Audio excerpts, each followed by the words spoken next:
tardes, señor consejero Alejandro González Bernabé, magistrada Josefina Pérez Romo, Lidia Miranda Eslava y Paula Lobo Sucorrat, así como público que nos acompaña. Es para mí un gran honor darles la bienvenida a esta mesa de diálogo sobre la violencia sexual contra niños, niñas y adolescentes, que forma parte de un grupo de mesas de diálogo implementadas por la Asociación Nacional de Juzgadoras para proteger los derechos de los niños, niñas y adolescentes, implementadas por la presidenta, recién nombrada presidenta a partir del 1 de abril de este año, la magistrada Emilia Molina de la Puente, a quien agradezco enormemente la invitación a hacerme formar parte de este grupo de conversación. Y bueno, sobre todo porque es un tema muy relevante y es en el marco de conmemoración de la institucionalización del Día del Niño a nivel nacional a partir de 1924. Que bueno, tuvo como objeto primordial dignificar y dar un especial relevancia a los derechos del niño y sobre todo para su bienestar, para su dignidad, desarrollo integral y para su felicidad, para una infancia feliz, que hasta a la fecha no lo hemos logrado como tal y de manera completa. ¿Por qué? Porque casi llevamos 100 años a partir de que esto se implementó y tenemos lamentablemente un índice increciendo de los niveles de violencia en contra de los niños, sobre todo en México. Tan es así que a partir de 2020-2021, según la OCDE, somos el país en Latinoamérica que hemos tenido mayor violencia en contra de los niños, sexual en contra de niños, niñas y adolescentes. Todo esto se debe a que en México generalmente ya tenemos un ambiente de descomposición social bastante elevado y nos hemos vuelto un poco insensibles ante este tipo de temas. Por ello consideramos que este tipo de foros son relevantes para que podamos visibilizar y concientizar a la sociedad sobre este tema que en muchas ocasiones es tabú. Cuando escuchamos violencia sexual contra niños, preferimos no tocar el tema porque es un tema muy álgido, muy delicado y que nos causa como sociedad bastante escozor.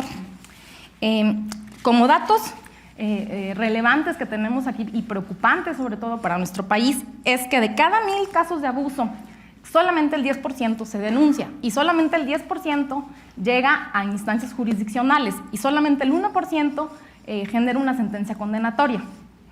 De 6 de cada 10 violaciones de niños se originan en casa y el 60% de esas violaciones o de esas agresiones en contra de niños es por parte de familiares o personas con las que los niños tienen cercanía o que conviven mucho con la familia y que por lo tanto los ven como personas cercanas. Además, 21,000 casos anuales de niños hay registrados en el año pasado de secuestros de niños para explotación sexual. Por tanto, pues creemos que son datos muy alarmantes que nos generan a nosotros la obligación de voltear los ojos hacia esa problemática, porque no nada más cuestión del Estado, que tiene la obligación de implementar políticas públicas y de implementar medidas para proteger a los niños como sector vulnerable y como sector que necesita una protección reforzada precisamente por esta calidad de sector vulnerable, sino también concientizar a la sociedad de que debemos actuar en conjunto para que podamos llegar a buen puerto en el objetivo que es, insisto, desde 1924, que fue una infancia feliz y un desarrollo pleno del menor, que hasta la fecha no lo estamos consiguiendo como sociedad y el Estado por su parte y nosotros como sociedad, ¿no? Por ello, en esta tarde vamos a tener una dinámica de preguntas y respuestas, las respuestas a cargo de las ponentes, con una duración aproximada de 2 minutos cada quien. Al finalizar tendremos preguntas por parte del público en caso de que las haya. Los temas que se van a abordar son principalmente cuál es la corresponsabilidad del Estado y de la sociedad en esta problemática de violencia sexual en contra del infantil, en contra de niños, niñas y adolescentes. ¿Cuál es el impacto que tiene no nada más para los niños, sino también para el entorno en el que se encuentran? Y un enfoque desde el punto de vista jurisdiccional y temas jurídicos que están estrechamente vinculados con la violencia sexual infantil.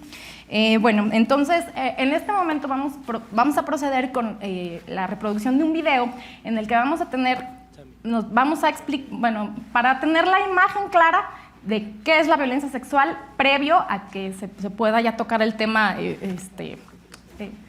aquí por las ponentes de qué es la violencia sexual, sino que tengamos un esquema pues visual acerca de lo que es la violencia sexual.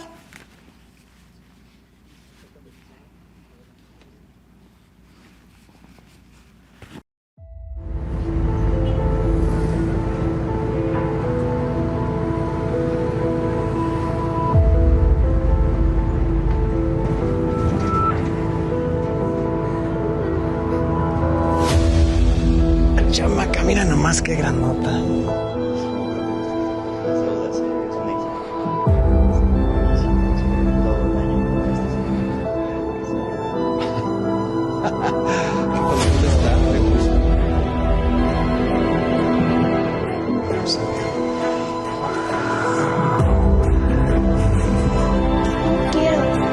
No pasa nada.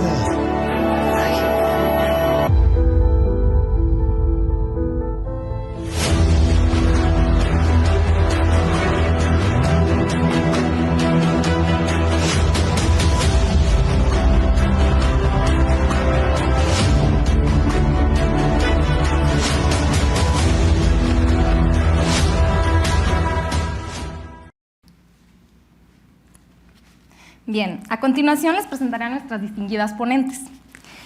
Se encuentra con nosotros esta tarde Lidia María de Jesús Miranda Eslava. Ella tiene formación en Psicología y Derecho, tiene experiencia de trabajo en la atención integral y protección a mujeres, niñas, niños y adolescentes víctimas de violencia y del delito, para su acceso a la justicia, así como en la promoción de los derechos humanos de niñas, niños, adolescentes, jóvenes y mujeres. Se ha desempeñado en cargos directivos en organizaciones de la sociedad civil y en el Servicio Público de la Ciudad de México, como la Secretaría de las Mujeres de la Ciudad de México y la entonces Procuraduría General de Justicia Local, y a nivel federal, como en CONAVIM y en la entonces FEBIM, de la Fiscalía General de la República, ahora FEBIMTRA. También nos acompaña vía remota Paula Lobo Zucarrat. Ella es psicóloga clínica y terapeuta entrenada en trauma y terapias basadas en la mentalización. Esto en universidades en Chile, Edimburgo e Inglaterra. Es profesora universitaria y ha contribuido a la labor de prevención y perfeccionamiento de profesionales en diferentes partes del mundo. Actualmente es encargada de la asesoría técnica de la ONG PAICAVI, que atiende situaciones de violencia y violencia sexual que impactan niñas, niños y adolescentes. En donde desde 2007 ha colaborado en la generación de un modelo de atención a niñas, niños y adolescentes que han desplegado comportamientos sexuales problemáticos y o prácticas abusivas sexuales, dañinas para otros y para sí mismos o mismas. Y la magistrada Lorena Pérez Romo, quien es egresada de la licenciatura en Derecho por el Instituto Tecnológico y de Estudios Superiores de Monterrey con el grado de mención honorífica de excelencia. Cuenta con maestría y doctorado en el sistema penal acusatorio, con mención honorífica en ambos grados y doctorante en Derechos Humanos. Actualmente se desempeña como magistrada en el Quinto Tribunal en Materia Penal del Primer Circuito, con sede en la Ciudad de México. Pues bien, ahora que conocemos un poco de la amplia trayectoria de nuestras ponentes, voy a poner sobre la mesa la pregunta con la que vamos a iniciar este conversatorio. Y bueno, iniciaríamos con saber qué es la violencia sexual. Pues sí, es un tema sumamente complejo, sensible. Yo, de hecho, quiero reconocer a la magistrada María Emilia de la Puente, Molina de la Puente, por esta oportunidad de hablar de un tema tan delicado. También a las personalidades que nos acompañan el día de hoy y, por supuesto, a todas las personas que nos siguen desde las redes. Y es un gusto, de verdad, saludarlas con gran afecto, mujeres destacadas, sobre todo en el impulso efectivo de la protección a los derechos humanos de la niñez. Y respondiendo a esta pregunta que me parece sumamente importante, el Sistema Nacional de Protección Integral de Niñas, Niños y Adolescentes nos dice que la violencia sexual infantil es todo acto o comportamiento sexual entre precisamente una niña, un niño o un adolescente y otra persona que ejerce sobre estos un poder. ¿Cómo lo hace? Valiéndose de la violencia física, psicológica, pero sobre todo de la extorsión, del chantaje, de los engaños. Y no necesariamente tiene que ser un acto que vaya directamente a una invasión del cuerpo de la persona menor de edad. Puede ser también mediante medidas que forcen a la persona menor de edad a llevar a cabo actos sexuales, a ver pornografía o simple y sencillamente, tan de moda, el ciberacoso. Por eso la Ley General para Prevenir y Sancionar, así como erradicar delitos en materia de trata y sobre todo también en temas de explotación infantil, contempla un principio que me parece sumamente importante para todos los que nos dedicamos a esta labor de hacer justicia, y es el principio del interés superior de la infancia, en su artículo 3, y tiene una triple dimensión. Primeramente, como un derecho sustantivo, como un principio jurídico de interpretación pro la persona menor de edad y, por supuesto, también como una norma del procedimiento. No sé qué opinas tú, Lidia. Sí, me gustaría agregar que, bueno, la definición nos ayuda a comprender, ¿no? Claro. ¿Qué es lo que sucede, contra quién y cuál es de alguna manera como el impacto? Tú diste ahorita algunas cifras y la violencia contra los niños, niñas y adolescentes pues les va a impactar en su pleno desarrollo, en su salud física, en su salud sexual y reproductiva eventualmente, pero de manera importante como en la seguridad, en la confianza que él tenga, no solo con él o ella misma, sino con los demás, ¿no? Hace rato tú diste unas cifras alarmantes y sí, por ejemplo, la ENDIRE, la Encuesta Nacional sobre la Dinámica en Hogares en el 2021, ofrece información, es una encuesta que se hace a mujeres de 15 años y más, pero este dato solo es de mujeres, pero hay cifras, ustedes las pueden buscar en INEGI o en la Secretaría en el Instituto de Salud, que hace un reporte sobre la violencia contra niños, niñas y adolescentes, bueno, de 0 a 17 años, 11 meses. Pero para que se den una idea de esta violencia contra las niñas, el 41.8% de las mujeres encuestadas de 15 años y más reportaron haber experimentado un incidente de violencia en su infancia. Y de ellas, el 12.6% sufrieron agresiones sexuales por parte, como decías hace rato, de alguien conocido, que fueron el tío, el primo, alguien conocido pero no familiar, un desconocido, otro familiar, el hermano, padrastro o madrastra, también aparece, padre, madre, abuelo y otro. Y como ven, la gran mayoría, y esto lo estoy diciendo con toda la responsabilidad que significa conocer estadísticas en este país y en el mundo, que la gran mayoría de los agresores son hombres, ¿no? Son hombres de diferentes edades, de diferentes condiciones, y considero que ese es un tema importante que me gustaría más adelante pues comentar, porque nos hace falta mucho la participación de los hombres específicamente en este país y en el mundo, ¿no? Pues bueno, eso es lo que quería yo agregar, y no sé si Paula nos gustaría que nos agregaras algo.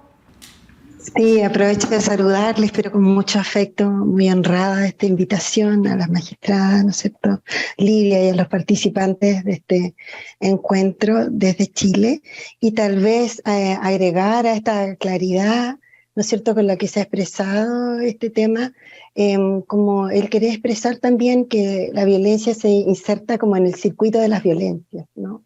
Entonces la violencia sexual surge como una situación, un fenómeno, una característica de una cultura, de un tiempo ecosistémico. Eso quiere decir que está inserto en las distintas partes y formas y prácticas y maneras en que habitamos la vida y vivimos nuestra sexualidad también, ¿no? Entonces han sido formas que hemos tenido a lo largo de la humanidad de vincularnos entre las personas, ¿no es cierto?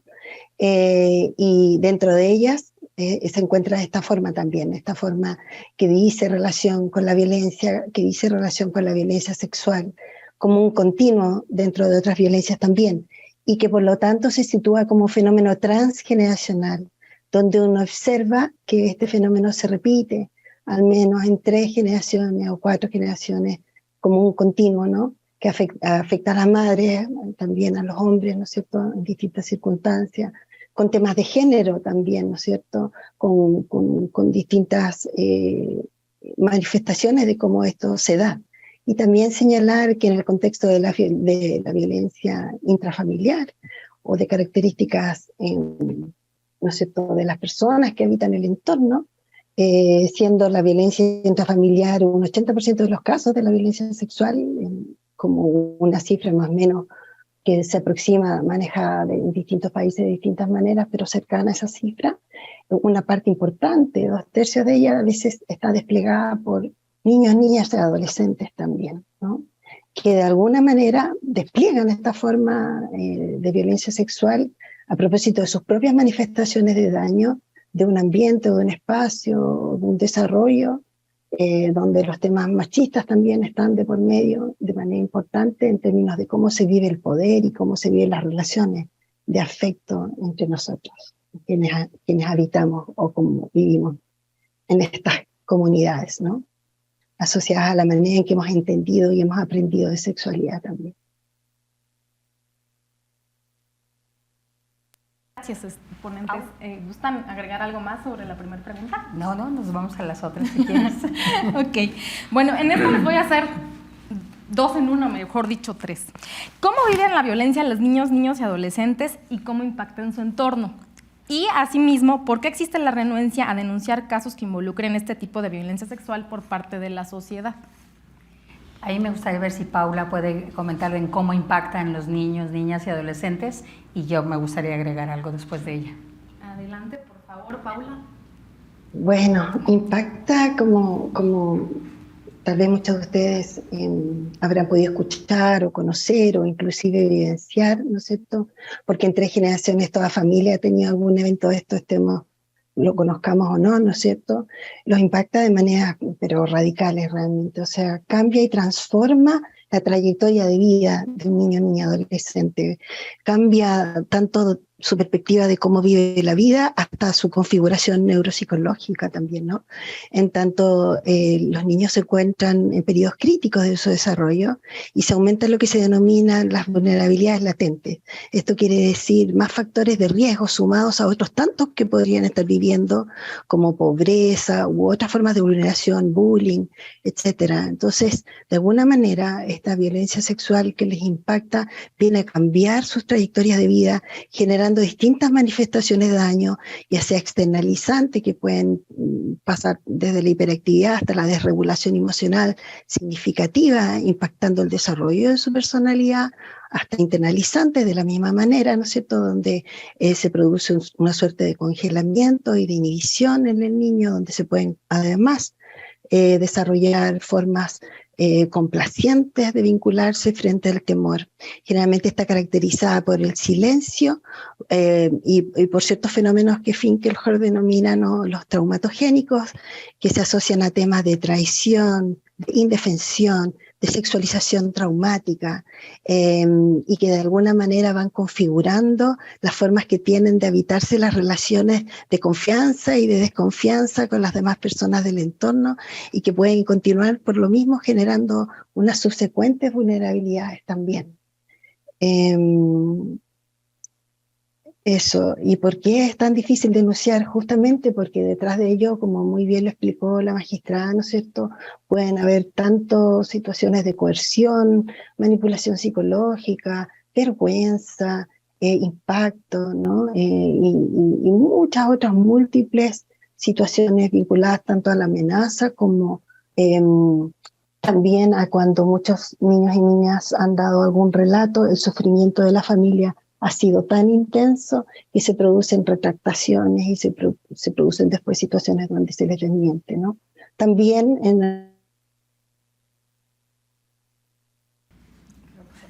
Se nos fue la señal.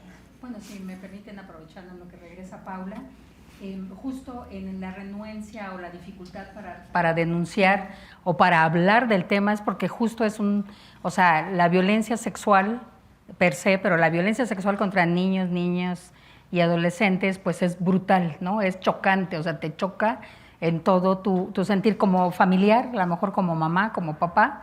Y bueno, hay miedo, hay no entender qué es lo que sucede. Paula decía el silencio porque hay amenazas contra el niño o la niña, ¿no? La adolescente, o el adolescente, para que no hable, que no diga, porque si no le va a suceder algo malo a su mamá, a su papá. Estas amenazas pueden impedir que hablen o que lo digan, pero cuando ya se animan a hablar, por un lado la familia no sabe a lo mejor qué hacer, pero porque es chocante, es hacia adentro, ahorita lo explicaba Paula.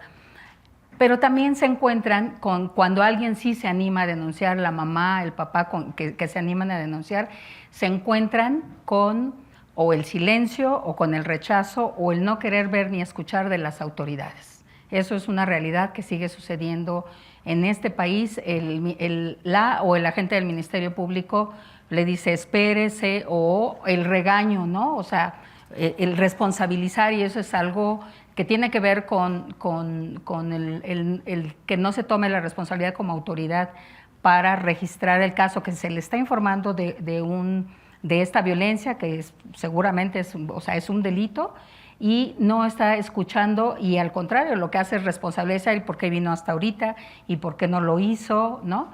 Y no solo eso, o sea, el responsabilizar a la madre, a la cuidadora o al padre también del por qué no se denunció o por qué no deja a ese hombre que está abusando de su hijo o de su hija, de alguna manera hace que las personas no quieran, ¿no? O sea, no me van a creer, no va a suceder nada, no van a investigar, no hay justicia, ¿para qué me meto en este asunto en el que solamente van a revictimizar a mi hijo, a mi hija o a mi sobrino o a la persona, al niño, niña o adolescente que está a mi cargo?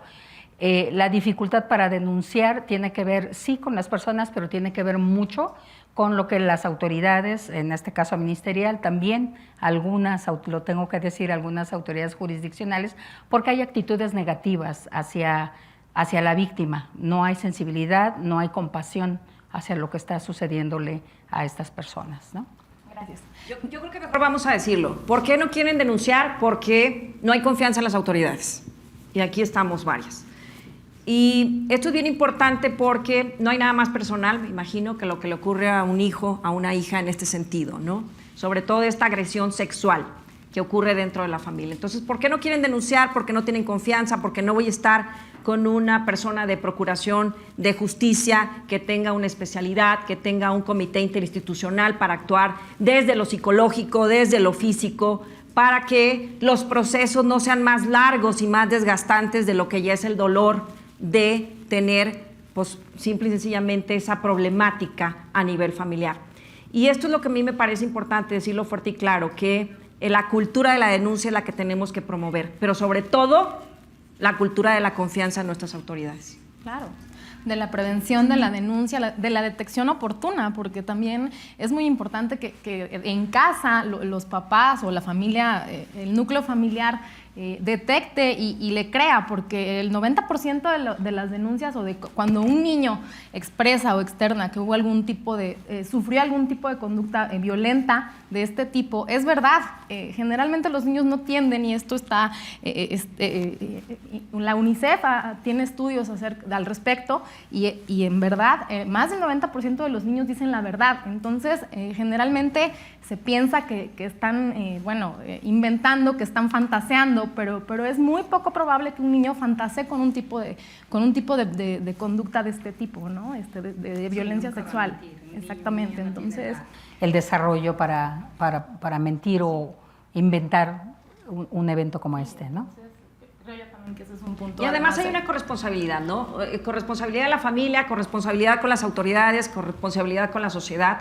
Esto me parece bien importante. Por ejemplo, la otra vez pues yo tenía un asunto de pederastia, donde aquí pues se aprovechan de la confianza, de la subordinación, de la superioridad que se tiene con respecto a un menor de 18 años y con quien se tiene una relación de cualquier índole. Puede ser parentesco, cuestiones que tengan que ver con la cultura, cuestiones culturales, religiosas, escolares, cualquier índole.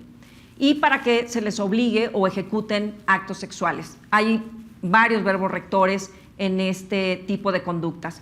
Pero aquí la pregunta es, a ver, y la persona, el pedófilo, sigue teniendo un trastorno, sigue teniendo una inclinación, sigue teniendo una filia por estos menores. Entonces a lo mejor nosotros decimos, bueno, lo mandamos a la cárcel, ahí está de 9 a 18 años, porque se lo impuso el juez y ya cumplimos. Y lo hicimos rápido, que muchas veces no se hace. O se sigue revictimizando a los menores. Pero en el caso de que ya esté ahí, cuando esta persona salga, va a tener todavía esa inclinación, esa filia. Entonces, ¿ahí qué podemos hacer? Además de las medidas que dicen, vamos a darle terapia. Claro. En tu experiencia. Claro. Bueno, ahí también me gustaría que comentara Paula por la experiencia en el trabajo que ella tiene y bueno, con quien ha colaborado. Y bueno, desde mi experiencia, y lo dije hace rato, justo nos hace falta como en la corresponsabilidad como sociedad, con las instituciones de todo tipo, o sea, en el sector de justicia, de procuración y administración de justicia, en la educativa, en la de salud, hace falta que como sociedad tomemos responsabilidad de la violencia sexual contra niños, niñas y adolescentes, porque hay niños y niñas y adolescentes víctimas de esta violencia Y si hay estos niños y niñas, alguien les está agrediéndoles con estas conductas violentas y que son delitos, ¿no? ¿Y quiénes son esas personas? Pues bueno, ya lo dije, ¿no? O sea, sí hay mujeres y hombres que son agresores, hay mujeres, pero estadísticamente sabemos que la gran mayoría de los agresores sexuales son contra niños, niñas y adolescentes, y también contra las mujeres, son hombres, ¿no? Entonces, hace falta que los hombres se pronuncien, hace falta que quien se identifique como violento, que le está sucediendo o ha cometido actos de violencia, busque atención, ¿no? Así como las mujeres hemos buscado atención cuando hemos vivido violencia. Si tú estás ejerciendo violencia, el tipo de violencia que sea, pero si es sexual, pues buscar la atención. ¿Por qué? Porque es tomar responsabilidad de lo que está sucediendo. La gran mayoría de las campañas que se hacen para prevenir la violencia sexual se hace dirigida a las víctimas, ¿no? A los niños, las niñas y a los adolescentes, a las mujeres, a quienes sabemos que son estadísticamente, estoy hablando del número de personas, ¿no?, que son víctimas. Entonces necesitamos que las personas que estén siendo las agresoras tomen responsabilidad de lo que están haciendo. Pues a lo mejor no van a querer hacerlo pues porque atrae beneficios, ¿no? Y no necesariamente quien agrede necesariamente tiene un trastorno, y no necesariamente porque si decimos es que está enfermo, ¿no?, o está loco, no, porque justamente estaríamos pues explicando o justificando sus conductas. Tiene que tomar responsabilidad el agresor. Entonces, no sé si Paula podrías comentar un poco sobre qué pasa, qué se tiene que hacer con los hombres agresores. Es que siento como que la pregunta de la magistrada es crucial, digamos, y que es una deuda mundial en estos momentos. Y que pasa mucho por cómo nosotros como sociedades también enfrentamos este tema del abuso, ¿no? Como una de las características del abuso sexual en general es el secreto, ¿no? Sucede en lo secreto, sucede en esta suerte como de indefensión de las personas que son víctimas, ¿no? Y hay esta suerte como de ocultamiento importante. Entonces, ¿qué sucede cuando una persona que despliega una agresión es revelada afuera, ¿no? Que no tiene muchas posibilidades de decir, oye, yo soy agresor sexual, digamos, ¿no? Es decir, porque apenas lo dijera significa muchas cosas, tanto en términos legales como en términos familiares, o la exclusión de la sociedad, o la estigmatización, o la exclusión social. Entonces, existen programas en Estados Unidos y en otras partes del mundo, en el Reino Unido también, para trabajar con personas que despliegan este tipo de violencia. Muchos de ellos pueden reconocer, otros no van a reconocer nunca, ¿no es cierto? Y entonces se instala esta suerte, ¿no es cierto?, como de mentira verdad sobre la cual nosotros como empezamos a funcionar, ¿no? Pero también como que cerramos las propias puertas de qué es lo que deberíamos estar haciendo para proteger a las víctimas. Efectivamente, si no hay un trabajo con las personas que son señaladas como agresoras, ya sea que se pueda probar o no, tengo entendido que en México es culpable hasta que se pruebe lo contrario. ¿Estoy equivocada en eso? Sí, claro. En Chile es al revés.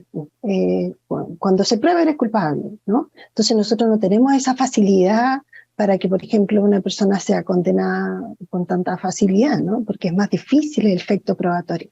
Entonces, de alguna manera, tienen que ir en concordancia leyes, formas de pensarse las circunstancias. Por ejemplo, en el Reino Unido, si no se ha podido condenar a una persona donde ha habido un señalamiento de un niño o niña, un señalamiento de que ha sido abusado por esta persona, pero no se encuentran las pruebas para condenar a esta persona, los Children's Hearing le señalan a esta persona, ¿no es cierto? Les dicen, bueno, no lo hemos podido probar, lo cual no niega si usted lo ha hecho o no.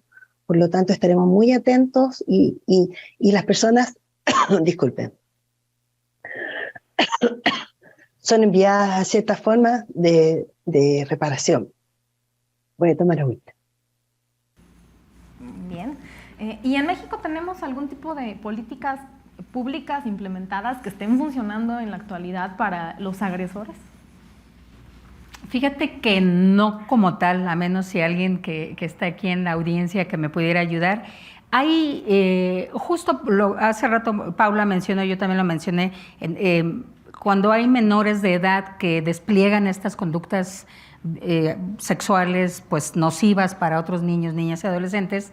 Por ejemplo, en la Ciudad de México conozco, el CTA atiende a estos niños, niñas y adolescentes, obviamente pues como de la mano con la autoridad ministerial, porque no pueden imputar a estos niños, porque la gran mayoría de esos niños, no la gran mayoría, todos estos niños de los que en su momento tuve conocimiento, ellos mismos habían vivido violencia sexual, como lo comentó hace rato Paula. Entonces, estos niños son atendidos por un área, un centro de atención especializada en esta atención, atienden víctimas también y también atienden a estos niños y adolescentes que despliegan estas conductas.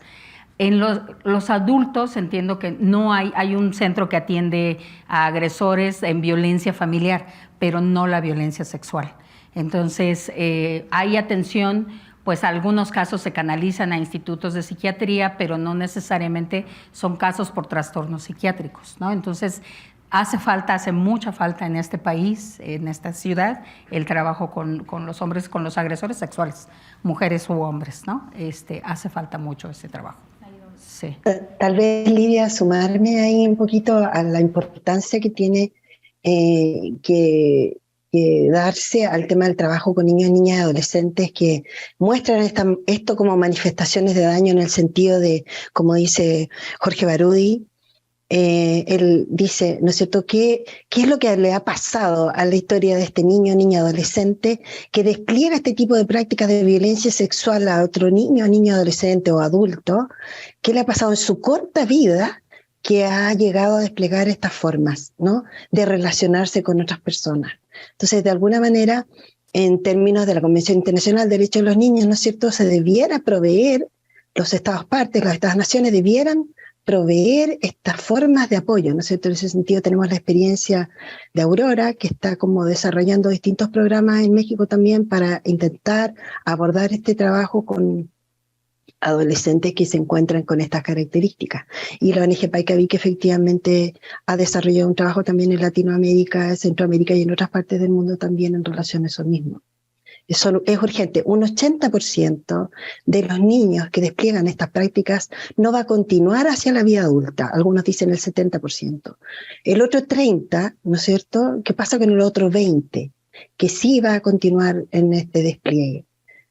Eso. Y por otra parte quería hacer un punto también en relación a que, claro, uno ve la figura del pederasta, ¿no es cierto?, pero también tenemos que ver las figuras de redes organizadas para ganar dinero, ¿no es cierto?, mediante la explotación sexual comercial de niños, niñas y adolescentes, ¿no? Entonces, son redes organizadas, no son individuos, no son personas aisladas. Entonces nos enfrentamos a temas muy duros realmente. ¿Gustan agregar algo más? Así es, sí, justo, o sea, sabemos quiénes son las víctimas y los ámbitos, hace rato que hablaban de la responsabilidad de la sociedad, los ámbitos en donde están viviendo esta violencia los niños y adolescentes, niños, niñas y adolescentes son pues justo en la familia, ¿no? Puede ser en su casa o en otros espacios familiares, en la comunidad llámese pues la iglesia, el parque, bueno, espacios públicos o lugares públicos también que incluyan las instituciones, ¿no? En donde los niños, niñas van a hacer sus prácticas, no sé, extraescolares, no sé, la natación, algún deporte o actividades culturales, y en ese espacio están recibiendo también esta violencia. Como dice Paula, podemos estar hablando de individuos a lo mejor en la familia o alguien conocido, el vecino, etcétera, pero sí no olvidar lo que también la magistrada mencionó hace rato, o sea, y lo acaba de decir Paula, las redes, los grupos organizados que están pues como captando a los niños, niñas y en distancia desde sus casas, ¿no? A través de los juegos de video, en los juegos de video en general o a través de chats que están captando a los niños y niñas y adolescentes para pues explotación sexual, ¿no? No solamente explotación sexual, otro tipo de pues de trata de personas, bueno, otras modalidades, pero sí considerar como todos estos riesgos que están alrededor de los niños, las niñas y adolescentes, y como decías tú hace rato, les estamos quedando, a Paula la he escuchado decir esto, que la sociedad o las familias o todas y todos los que estamos aquí, quienes nos están escuchando, de alguna manera les hemos quedado mal a los niños y a las niñas y adolescentes porque esto sigue sucediendo. No es que seamos responsables de los actos del agresor, pero justo porque hay quien no quiere ver, resulta chocante el tema, pero mejor no veo para pues que hay que atienda a su familia o bueno, en la escuela, si eres maestro o maestra, si eres el abogado o la abogada que escuchaste y tuviste conocimiento de esto, si eres el agente del Ministerio Público, si eres el juez o la jueza, o sea, ser sensible a esto, ¿no? O si eres el vecino o la vecina, el video que nos pusieron al inicio es impactante, ¿no? Porque justo habla de mejor guardo silencio, estoy presenciando y veo esto y mejor guardo silencio. Uno, porque a lo mejor no sé qué hacer o qué tal que me pasa lo mismo o si me mata en este momento si yo intervengo. Pueden ser muchas cosas, pero una maestra mía, la doctora González Cerratos, decía, y se me quedó muy grabado, y ella dice que los niños y las niñas y adolescentes son responsabilidades de todos y de todas, aunque no sean tuyos, ¿no? Entonces, hace falta que como sociedad tomemos acción, ¿no? Para hablar al respecto, para no silenciar, que si te pasó a la edad que haya sido, buscar atención, ¿no? Si tu niño, tu niña o tu adolescente, o aunque no sea tuyo cercano, buscar a llegarle a la familia la información sin juzgar y brindándole pues todas las herramientas posibles pues, para que se atienda. Sacar del riesgo, ayudarle a que esté fuera del riesgo y quitarle la responsabilidad a la mamá, a quien le cuida al niño, y la responsabilidad tiene que ser siempre del agresor, ¿no? Claro.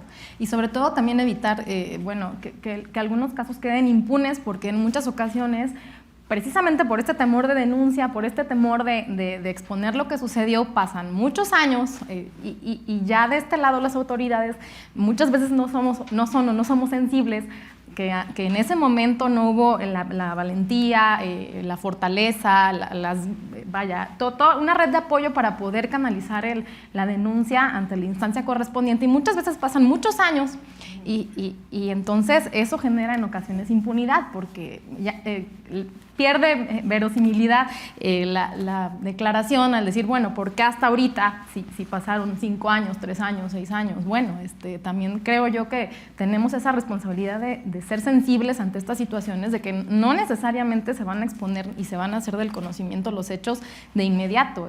A veces cuesta vencer algunas barreras, tanto internas como familiares, ¿no? Bueno, no sé si quieren agregar algo más sobre este tema que estamos tocando ahora, ¿no?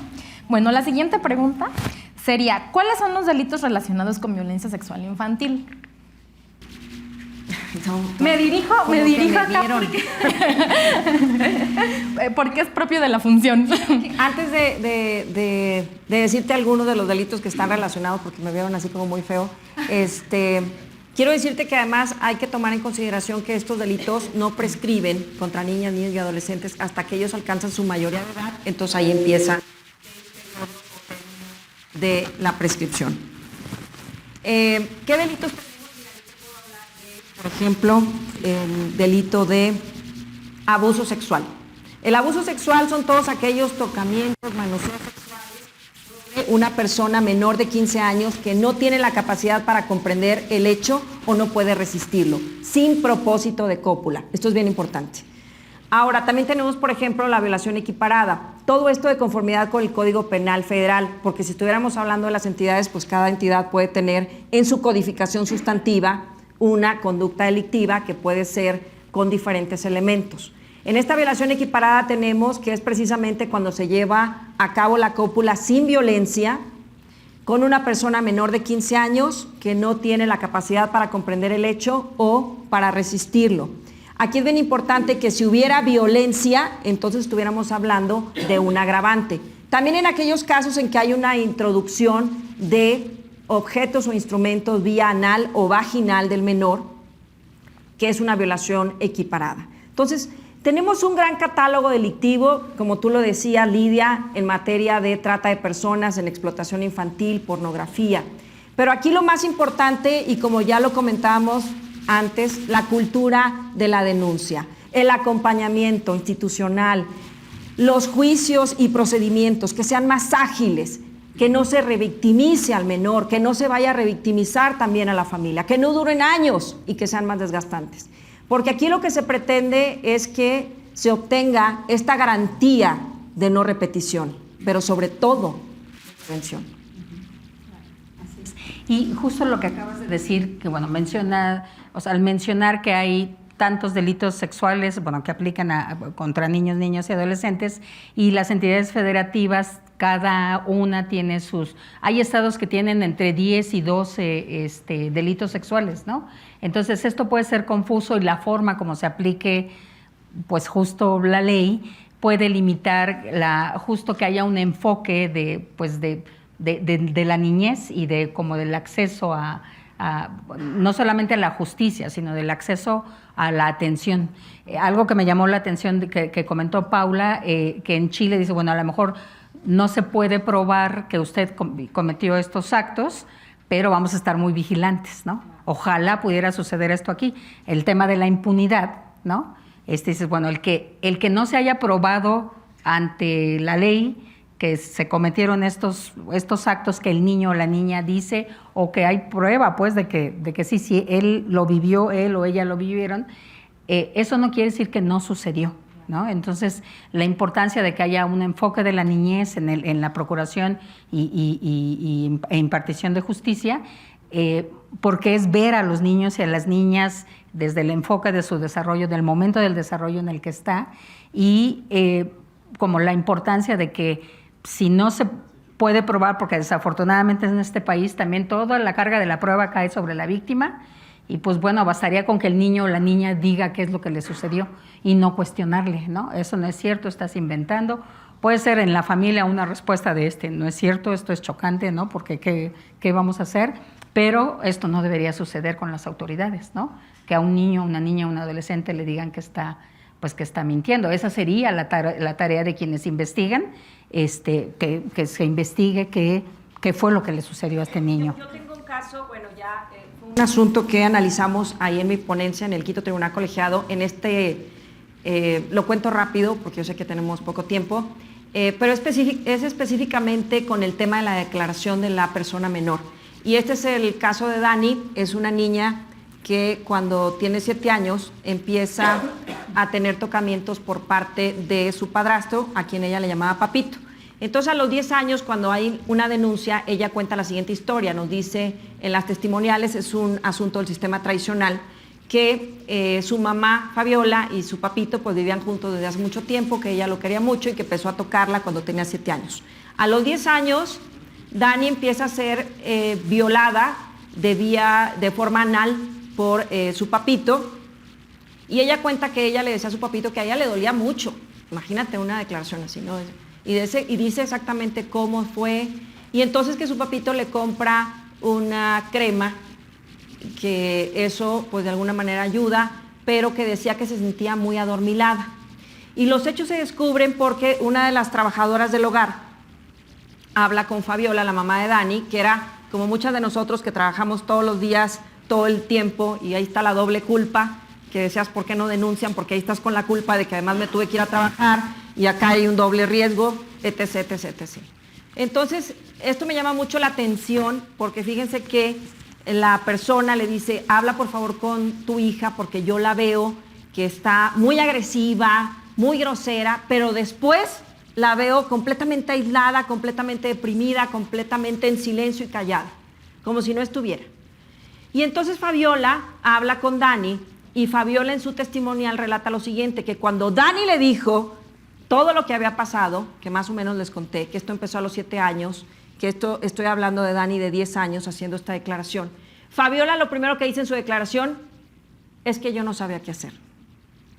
Wow, qué fuerte, ¿no? Lo que tú acabas de decir. Es un shock. Y además Fabiola sigue contando, es que yo decía, es que yo quiero mucho también a Carlos, y con Carlos tengo un niño chiquito, y le creeré a Dani y estará diciendo Dani la verdad, y Dani contando minuto tras minuto de cómo habían sucedido estos 3 años de violaciones y de vejaciones.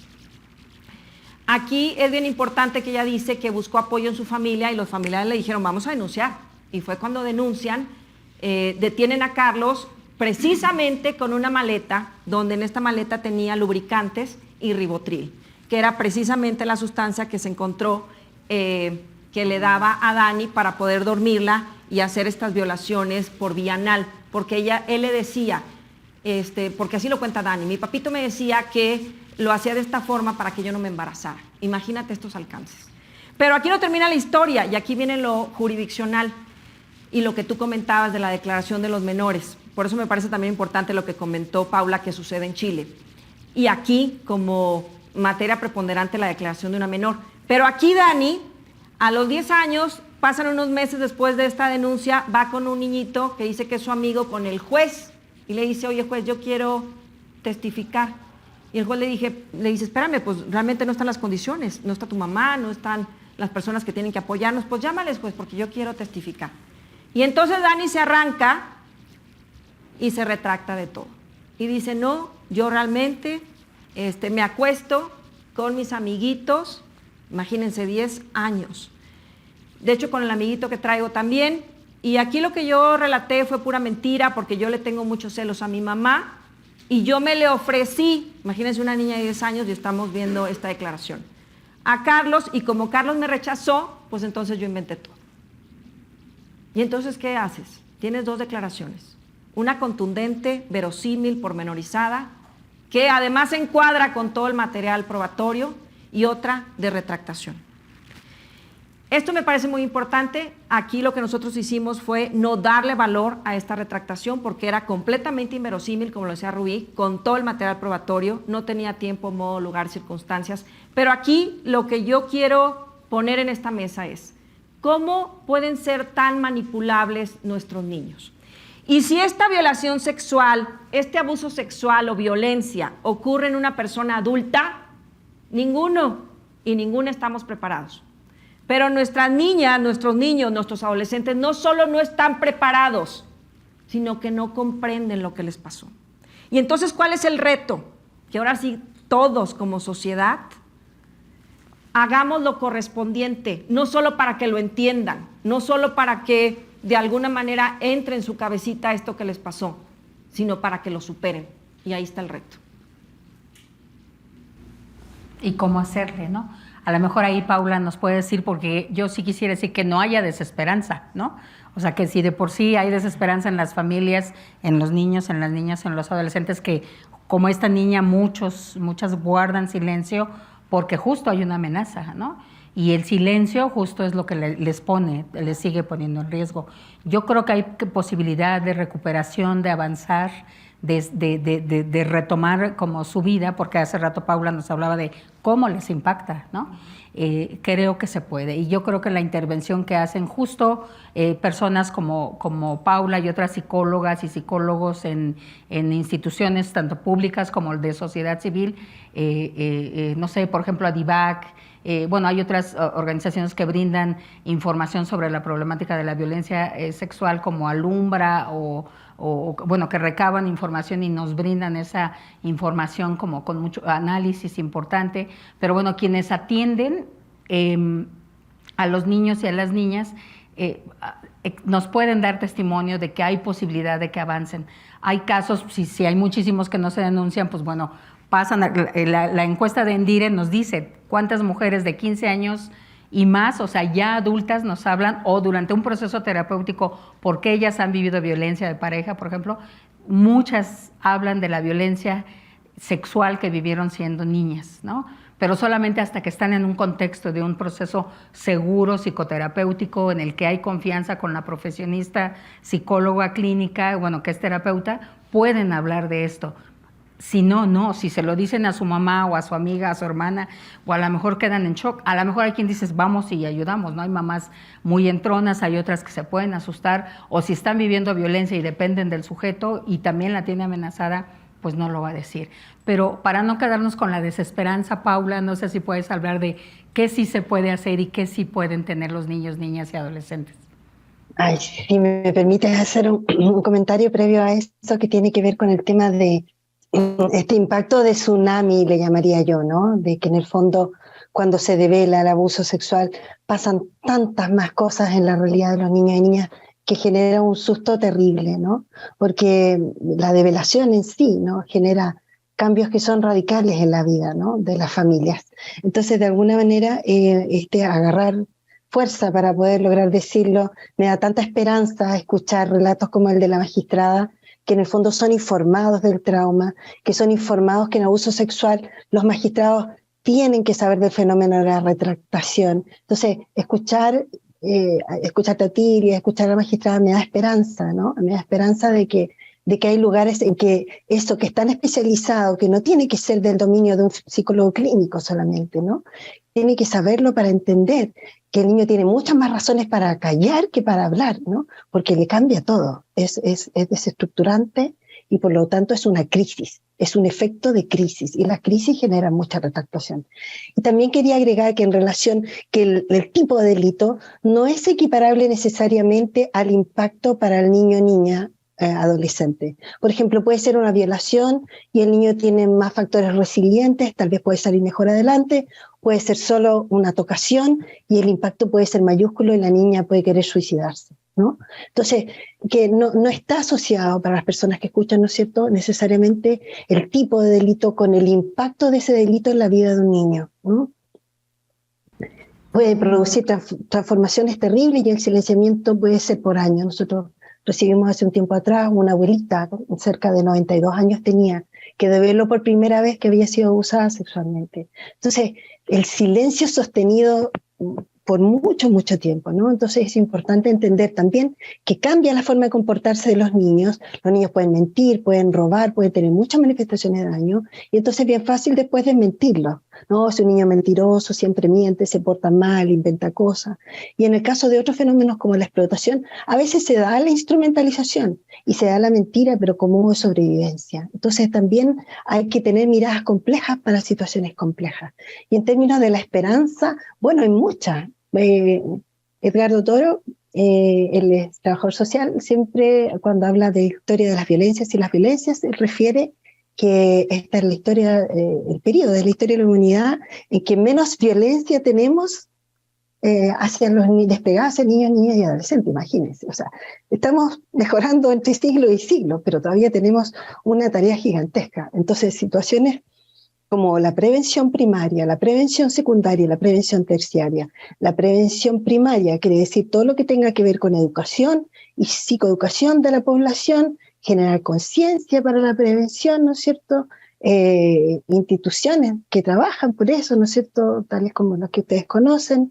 En México, bueno, yo conozco Guardianes, Juconi, ¿no es cierto? Que son instituciones que están ahí, ¿no es cierto?, queriendo como levantar estos espacios preventivos y de intervención también. En prevención secundaria, todo lo que tiene que ver con los diagnósticos a tiempo, oportunos, como bien decía la magistrada en inglés, ¿no?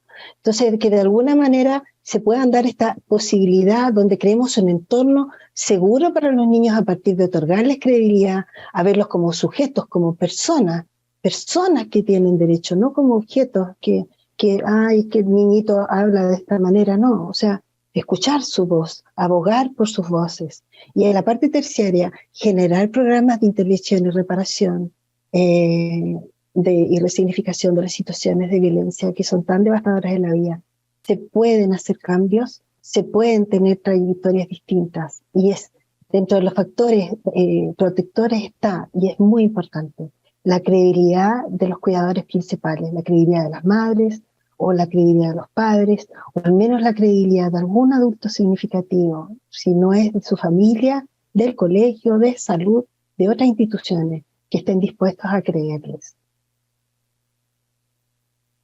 Pues bueno, es un tema sumamente complejo, interesante y demás, y podríamos aquí quedarnos 3, 4 horas platicando sobre la materia, pero desafortunadamente el tiempo nos alcanzó y quisiéramos, bueno, ahora brindarles la oportunidad de que nos envíen, en un momento van a pasar a sus lugares, o tal vez ya pasaron, a entregarles una tarjetita para que nos hagan favor en caso de que tengan alguna pregunta de hacérnoslas llegar y aquí que nuestras ponentes puedan contestarles, por favor.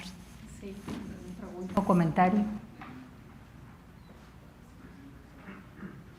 Bueno, pues mientras tanto, para quienes nos están escuchando en la distancia y bueno, también para regresarle el uso de la voz a Paula en lo que llegan acá las preguntas, y aprovechar que está acompañándonos desde Chile, pues bueno, agregar la importancia. A mí se me quedó mucho en tu primera intervención de corresponsabilidad, tú también lo dijiste, la responsabilidad que tenemos como sociedad, ustedes, las instituciones, las autoridades y las familias, ¿no? Las personas en general para entrarle esto. Cada quien desde nuestro, a lo mejor hay quien no se dedica a la atención de estas problemáticas, pero en la cotidianeidad, en la vida cotidiana, podemos hacer algo. ¿Qué? Pues informarnos, tener mayor información, conocer en nuestra localidad en dónde hay lugares en donde podemos atender, ¿no?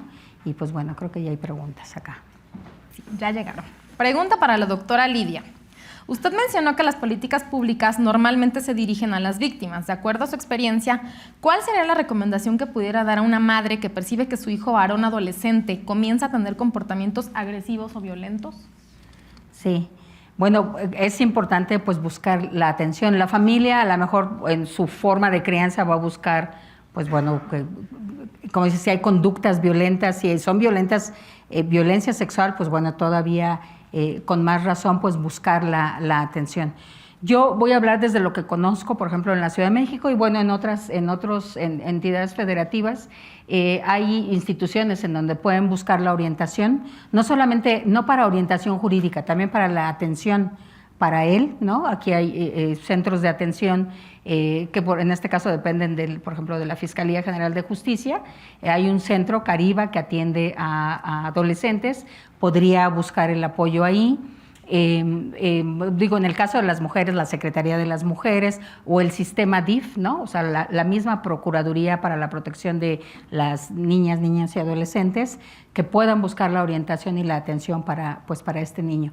En Cariba, por ejemplo, no solo se atiende al adolescente, también se atiende a la familia, porque cuando algo está sucediendo con un niño, niña, adolescente, hay que atender a la familia, ¿no? Por ejemplo, en el caso cuando hay una ausencia de un adolescente, que lo reportan, ahí se emite la alerta Amber, etcétera, cuando la persona regresa, y solamente, bueno, no solamente, también se les atiende, pero en el caso en el que haya salido de la casa porque algo está sucediendo en la casa, hay violencia, ¿no? Y entonces se escapó de la casa, no quería que lo encontraran, entonces se trabaja con el chavito, la chavita, pero también con la familia, porque si hay esta violencia que está haciendo sobre este niño, pues bueno, hay que trabajar qué está pasando con esa violencia, porque de eso no habló al inicio en el reporte la familia, ¿no? Entonces, es buscarla. Y en las entidades federativas, pues bueno, están las instancias públicas, pero también hay instancias de asociaciones de la sociedad civil que llevan muchos años trabajando con jóvenes, ¿no? con adolescentes, y pues bueno, a lo mejor esa sería una tarea que pudiéramos recomendar en un directorio quiénes son estas asociaciones, pero quien se anima y quien le sabe a la internet, buscar justo así asociaciones en México para atender tal, y se despliega la información, ¿no? No la traigo por aquí, pero sí sé, también Paula mencionó algunas, yo mencioné en cuanto a violencia sexual, ¿no? Adivac, Juconi, Guardianes, Fundación Paz, por ejemplo, o sea, todas estas están en diferentes estados de la República y pues se puede buscar información al respecto. Muchas gracias. Pregunta para la señora magistrada Lorena Romo.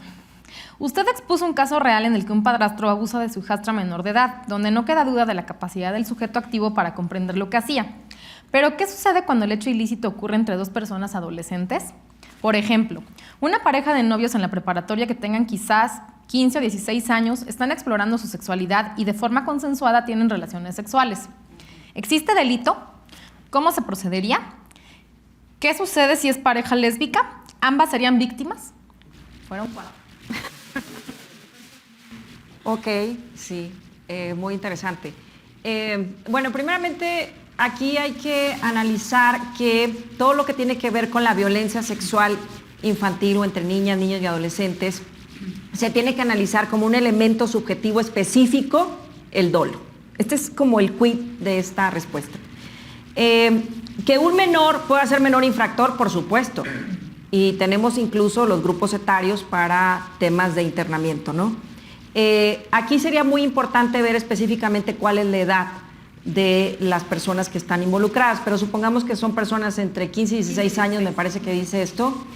Por supuesto que tenemos, conforme a la Ley Nacional de Justicia Penal para Adolescentes, una penalidad si se demuestra que efectivamente uno de los menores, no importa el sexo, no importa si es una relación lésbica o homosexual o heterosexual, si uno de ellos tuvo ese dolo, si tuvo ese conocimiento, si comprendió el hecho, pero sobre todo si ejerció ese poder del que hablábamos en principio, por supuesto que puede haber una conducta delictiva y el menor infractor va a ser sancionado, porque aquí no es penas, conforme a la ley que ya señalé.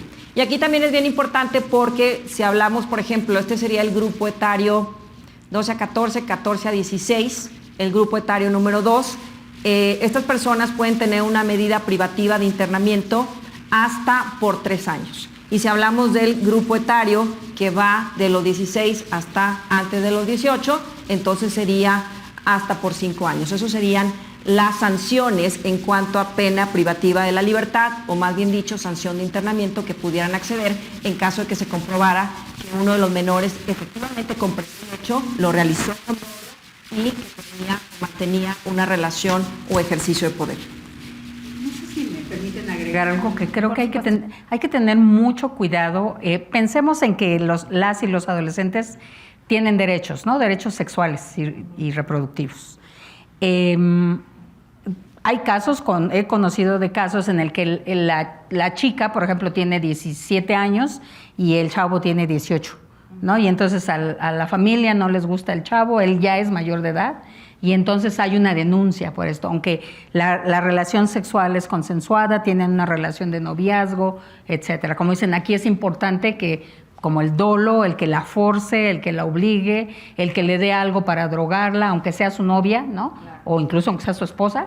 O sea, si hay esta violencia sexual con dolo, con el abuso del poder por parte de... Bueno, estoy hablando como de una pareja heterosexual en este momento, pero en cualquiera de los casos, pero sí tengamos mucho cuidado, digo, a quienes nos están escuchando, porque sucede mucho, ¿no? La denuncia de la familia, porque el chavito es mayor de edad y ella es menor de edad. Entonces hay que tener mucho cuidado con esto, por eso la importancia de que las familias tengan comunicación con sus hijos e hijas, que les escuchen sin juzgar, ¿no? Porque cuando empiezan a platicar, ay, no, pero ese novio, entonces ahí se corta la comunicación, ¿no? Cuando empezamos a criticar, a juzgar, etcétera, la importancia de que justo son factores que pueden ayudar, protectores, pues, en la cercanía, la escucha, porque por ejemplo, si hay castigos terribles a los niños porque reprobaron materias o porque hicieron tal cosa en la escuela, cuando les suceda algo como una violencia sexual contra ellos o contra ellas, no se van a animar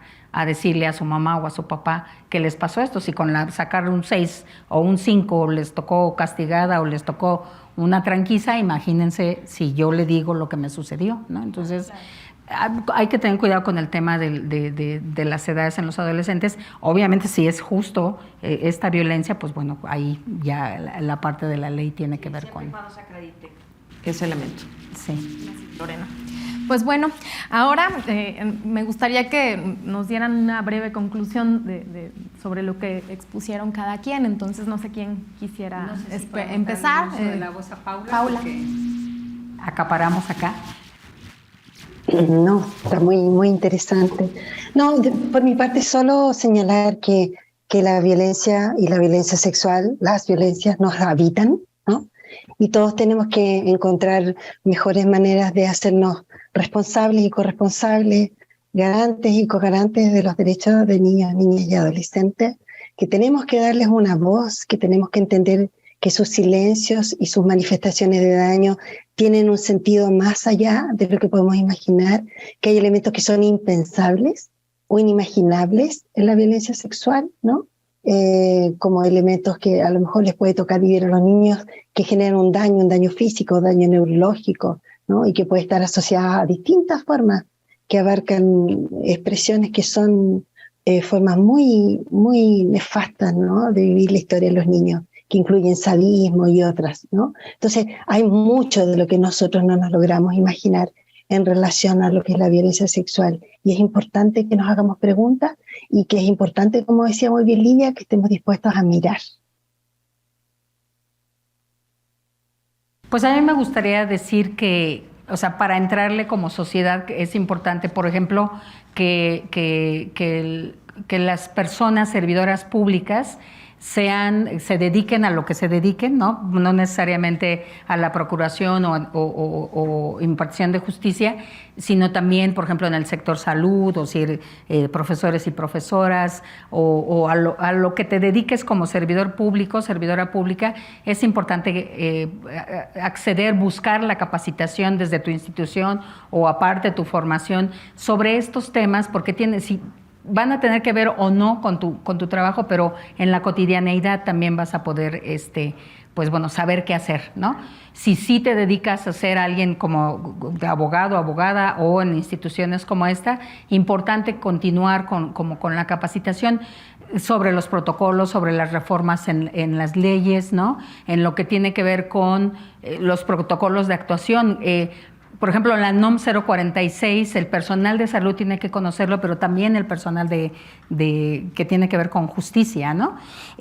¿Por qué? Porque sí es distinto. El no conocer también va a promover, con la propia carga que uno traiga en su historia de vida, puede promover actitudes negativas hacia las víctimas y hacia quienes les acompañan, ¿no? Sus familiares. Entonces, como sociedad también, las mamás, papás, jóvenes, los niños y las niñas, las instituciones tenemos la obligación, y la familia también, de brindarles como esta información para la prevención, que sí podemos decirle mucho ojo, cuéntale a quien más confianza le tengas, pero una profesora mía decía, muchos de los que estamos aquí nos acordamos de ese anuncio, ¿no? De corre, dile no, corre y cuéntaselo a quien más confianza le tengas. Y ella decía, eso lo tiene que hacer el agresor.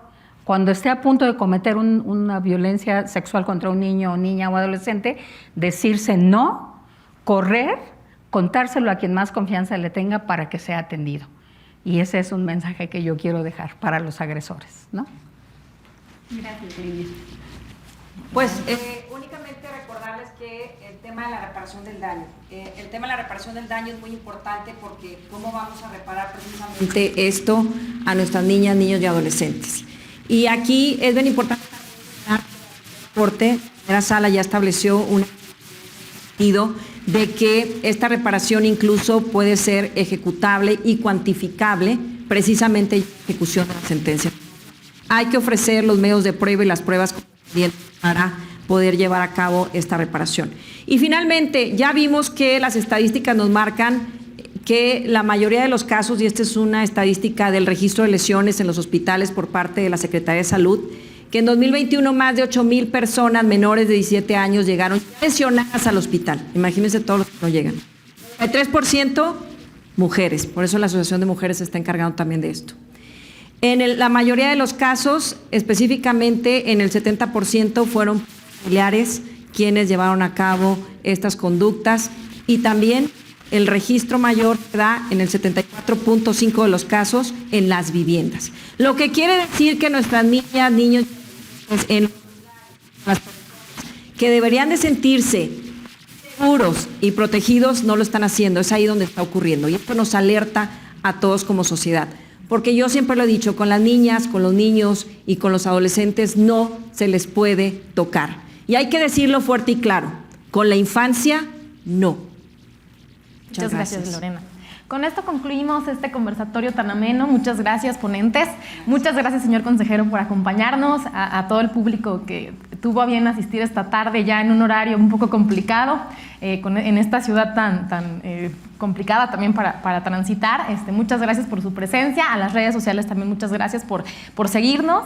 Y pues a Paula, gracias, que estás desde Chile, vía remota, pero acompañándonos y con una excelente participación, igual que las asistentes que se encuentran aquí presentes en el auditorio. Muchas gracias y buenas tardes. Muchas gracias.